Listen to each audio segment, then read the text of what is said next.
ഇന്നൊരു cooking video ആവട്ടെ. ഇന്ന് റീൽസൊന്നുമില്ല, ഒരു ചേഞ്ചിന് കുക്കിംഗ്. ചെറിയ നെത്തലായി കിട്ടിയിരിക്കുന്ന അത് ഫിഷ് കറി വയ്ക്കാൻ വേണ്ടിയിട്ടാണ്. അപ്പോൾ ചട്ടി ചൂടായി വെളിച്ചെണ്ണ ഒഴിക്കുക, ഉലുവ പൊട്ടിക്കുക, അതിൽ ഇഞ്ചി, വെളുത്തുള്ളി, കറിവേപ്പില ഇടുക. ഞാൻ പച്ചമുളക് യൂസ് ചെയ്യുന്നില്ല. കറിവേപ്പില ഇട്ടിട്ട് നല്ലോണം ഒരു ബ്രൗൺ കളറാവുന്ന വരെ വഴറ്റിയെടുക്കാം. കാരണം എൻ്റെ ക്യാമറയിൽ ലൈറ്റ് ഇല്ലാഞ്ഞിട്ടോ എന്തോ അറിയില്ല, ലൈറ്റ് ഉണ്ട് പക്ഷേ ഇതിൽ കളർ വേറൊരു വൈറ്റ് ആയിട്ടിരിക്കുന്നു. എന്തായാലും മൂത്തിട്ടുണ്ട്. പിന്നെ ഒരു സ്പൂൺ മഞ്ഞൾപ്പൊടി, 2.5 സ്പൂൺ മുളക് പൊടി. കാരണം ഞാൻ കുറച്ച് കറിയേ വെക്കുന്നുള്ളൂ, കുറച്ച് കറി, അതുകൊണ്ടാണ് കുറച്ച് മുളക് ഇട്ടിട്ടുള്ളൂ. നിങ്ങൾ ആവശ്യത്തിന് ഇട്ടോളൂ. പിന്നെ കുടംപുളി വെള്ളം ചൂടുവെള്ളത്തിൽ 3 കുടംപുളി ഇട്ട് വെച്ചിട്ടുണ്ട്. അതിന് കഴുകി വൃത്തിയാക്കിയിട്ട് ആ വെള്ളമാണ് ഒഴിച്ച്. ആദ്യം നമ്മൾ കുറച്ച് വെള്ളത്തിൽ വേണം മുളക് വേവിക്കാൻ വേണ്ടിയിട്ട്. ഇപ്പോൾ ഈ കാണിക്കുന്ന ഇത്ര നെത്തലേ ഞാൻ യൂസ് ചെയ്യുന്നുള്ളൂ കേട്ടോ.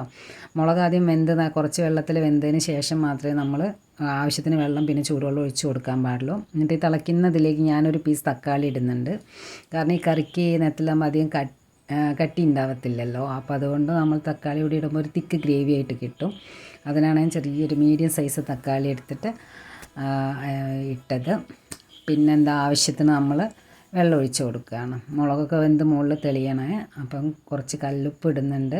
പിന്നെ കുറച്ച് കറിവേപ്പിലയും. കല്ലുപ്പൊക്കെ എൻ്റെ കൈക്കണക്കാണ് എനിക്കുള്ളത്, സ്പൂൺ എടുത്താൽ ഒക്കെ ആവത്തില്ല.